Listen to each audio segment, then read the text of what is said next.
Everyone, and welcome to our topic, which is we will focus on psychological pricing. So first, let's talk about what is psychological pricing. So when we talk about this term, basically, this is a strategy that leverages the psychological factors and consumer behavior to influence purchasing decision. So dito class no is parang it's a way for the customers to have this kind of um, thinking that a product is more affordable using the ad number or using the psychological way of doing the pricing. Sabi dito, it doesn't focus solely on economic value of the product but rather on how the price is perceived by customers. So, ano bang objective nito? Siyempre, no, dito ay makikreate tayo ng perception ng value na worth the money yung product na yon. Siyempre, it could also be a sense of affordability na mura yung product na yon compared to the other competitors. At pwede rin in terms of urgency na ay kahit hindi ko pa to talagang kailangan pero mapapabili ka dahil marirealize mo na kailangan mo na talaga. So ano bang importansya ng psychological pricing? Pagdating sa consumer behavior, sabi dito, people don't always make purchasing decision based on logical or rational consideration, which is true na hindi naman tayo masyado minsan nag-iisip if this is really an important thing or this is just a want, no? But mostly we focus on our emotions and perceptions which play a significant role. So, of course, we already talked about before perceived value, but basically, ito yung psychological pricing that can enhance the perceived value of a product without changing its actual value or cost. And also, it could lead to competitive advantage. Kasi pag gumagamit ka ng psychological pricing, nakaka-differentiate siya ng brand and you can make your offerings more attractive rather than the competitors. So there are some industry examples. First is in the retail store. In Walmart, of course, they use psychological pricing to make products seem more affordable. Example, $9.99 instead of $10. In terms of the hospitality, hotel and airlines often use psychological pricing to create a sense of urgency or scarcity, encouraging quick bookings. Now let's focus on the what we call charm pricing. So first is no, ano ba yung charm pricing? So ito yung tinatawag nating ad even pricing, no? So ini-involve nito yung pagpa-price, no, below a round number, just like the $9.99 instead of the $10. So ang idea is the prices ending in 0.99 or 0.95 or similar figures are perceived as significantly lower than the whole number. So kala nila mas mura tong 9.99 but of course it's just a 0.1 dollar difference. So what is the psychological impact? Number one is the perceived affordability. Dahil dito ay parang nape-perceive ng customers na nasa lower price range, no? Like for example, the internet sometimes are priced 1,499, but if you're going to look at it, it's already 1,500. Then consumer habit, no? Consumers are conditioned to view prices ending in 0.99 or as bargains or better deals. So pag may mga point daw na ganyan, parang it's a better deal for customers. In terms of effectiveness, there are consumer perception and the studies have shown that consumers are more likely to purchase products priced at 19.99 rather than those priced at $20, no, despite the negligible difference. So kahit na parehas lang sila ng quality, but when you price your product like this one, then it could be more saleable. And of course, it is being widespread use, okay?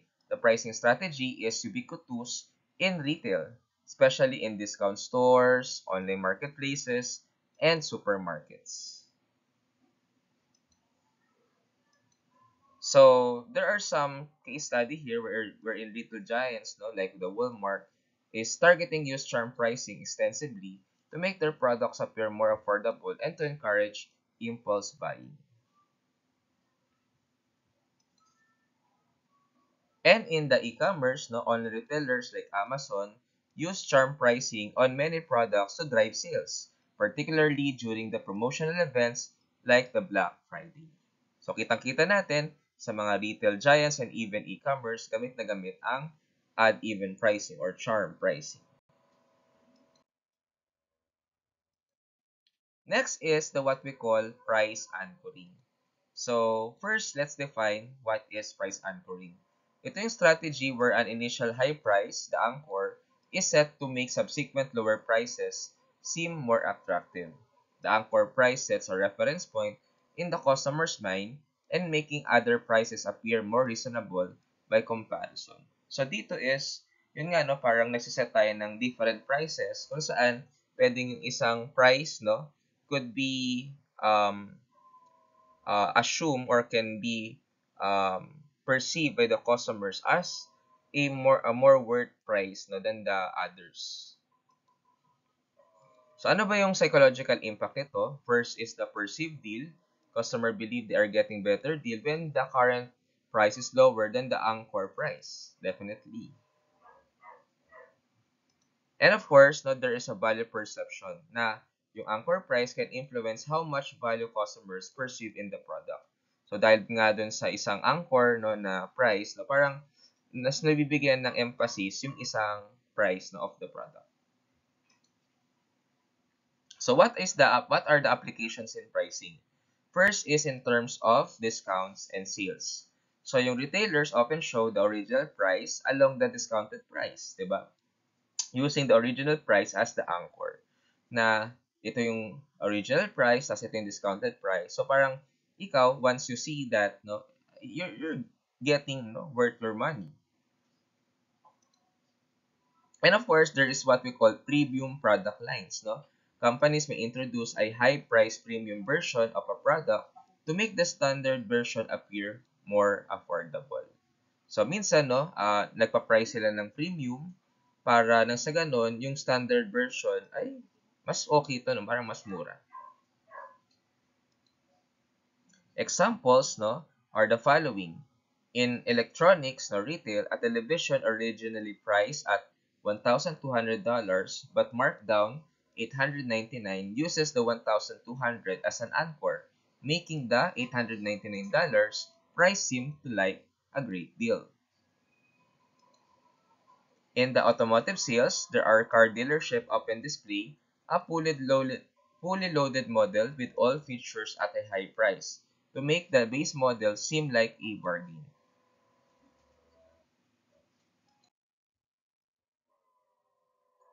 Next is the what we call decoy pricing or the what we call decoy effect. So, ano nga ba ang decoy pricing? It is a strategy involves introducing a third pricing option, which is the decoy, that is intended to steer customers toward a particular product that is more profitable or preferred by the seller. The decoy option is usually priced to make the target option appear as the best value. So, dito we can see na may mga decoy na options. Kumbaga, may option 1, option 2, and option 3. And normally, the option 2 is becoming the decoy. Ano ba yung psychological impact nito? First is the choice architecture. So, the decoy influences customers' perception of value by positioning the target option as the most rational choice. Another one is increased sales, no? Because the customers are being guided by the decoy pricing, and of course, it sends a message of a more profitable option. So in terms of implementation, there are three-tier pricing. So nag-offer ng three options: the low, medium, which is the target, and high, where the medium option provides the best perceived value. Or possible din naman na yung medium, siya naman yung parang nagiging decoy dun sa high, no? Kung saan onti lang yung difference. So, ang kukunin ng customer is yung high. Example is a movie theater might offer small popcorn for $4, medium for 6.5, and large for $7. The decoy medium makes the large popcorn seem like the best deal. Of course, there are also menu design, which is restaurants often use decoy pricing on menus by placing an expensive dish near a slightly cheaper but still premium option to make the latter more appealing. So these are some of the real-world examples. In the subscription services, a streaming service might offer three plans: basic for $7, standard for $10, and premium for $15. The standard plan is the decoy, making the premium seem like a better deal. So pwedeng ang maging decoy is yung middle, no, which ang target naman nun ay yung maka-premium tayo. Then we also have this what we call price bundle, wherein the software company might offer a basic version for $50, a standard version for $100, and deluxe version for $105. So the minimal price difference between standard and deluxe makes the deluxe version more appealing. So let's proceed with scarcity and urgency pricing. So first, no, let's define scarcity. So dito it is a pricing strategy where limited availability of a product is emphasized to create a sense of urgency and exclusivity, prompting a quicker purchasing decision. So, of course, no, we all know pag mga limited stocks lang or limited offer, ay parang nagkakaroon tayo ng sense of urgency na bilhin yung product. So, urgency pricing similar to scarcity pricing. Urgency pricing leverages time-limited offers to create a sense of urgency, encouraging immediate purchase. Ano ba yung psychological impact nito? First is the fear of missing out, or the what we call FOMO, which is the scarcity and urgency trigger FOMO, making customers feel that they miss out on valuable opportunity if they don't act quickly. Example of which is only 2 items left in stock, or sale ends in 24 hours. This increases the perceived urgency. Another one is increase in perceived value. Products that are scarce or available for a limited time are often perceived as more valuable. Example of which is the limited edition products are often priced higher because their scarcity enhances their perceived value. Of course, what is the application in marketing? Of course, may tayong tinatawag na flash sales kung saan yung mga online retailers they use this flash sales na may mga limited discount for a limited time offer. An example of which is the Amazon's lightning deals where discounts are available for a limited time or until stock runs out. And then we also have some limited edition kung saan yung mga brands nakikreate sila ng mga limited edition para sa collection to capitalize on scarcity. Example of which is the Nike. So, ginagawa nila ito and they releases limited edition sneakers and sell out quickly due to high demand and limited supply. So, real-world examples is the event ticket. So, yung mga ticketing platforms often show how many tickets are left at a certain price point and encouraging customers to buy immediately. Meron din yung mga luxury brands, no? Yung mga high-end fashion brands, nagre-release sila ng mga limited number of items kung saan ito nagda-drive ng demand and allowing them to charge premium prices. Next is the bundling and psychological pricing. So, bundling is a pricing strategy where multiple products are sold together as a price or as a package at a single price, often lower than the sum of the individual prices. So, normally here in the Philippines, of course, the use of bundle pricing are being used by the food industry or even the fast food chains. So, what is the psychological impact of this? Number one is the perceived savings. Siyempre, no, the customers na perceive yung bundle as more value for money.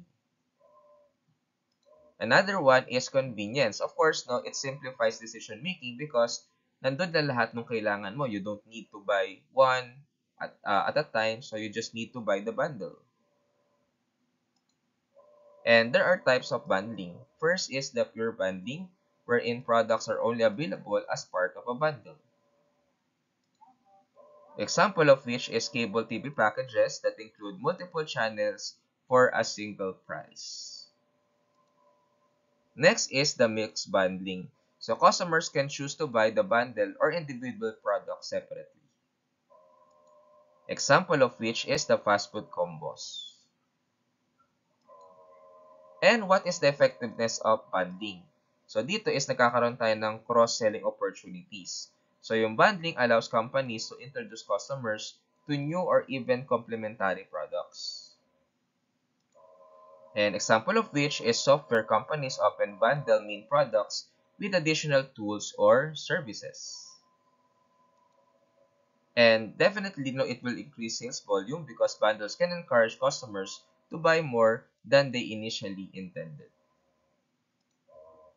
Example of which is cosmetic brand may bundle skincare products together, increasing the overall purchase value.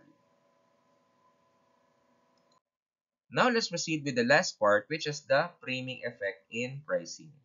So, pag sinabi nating framing effect, it is the way information, including prices, is presented can influence customer perception and decisions.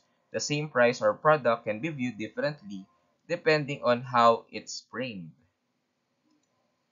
So, what is the psychological impact?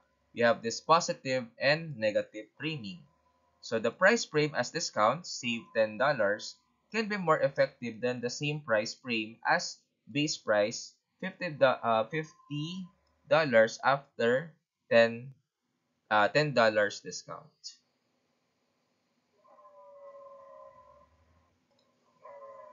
Next is relative value.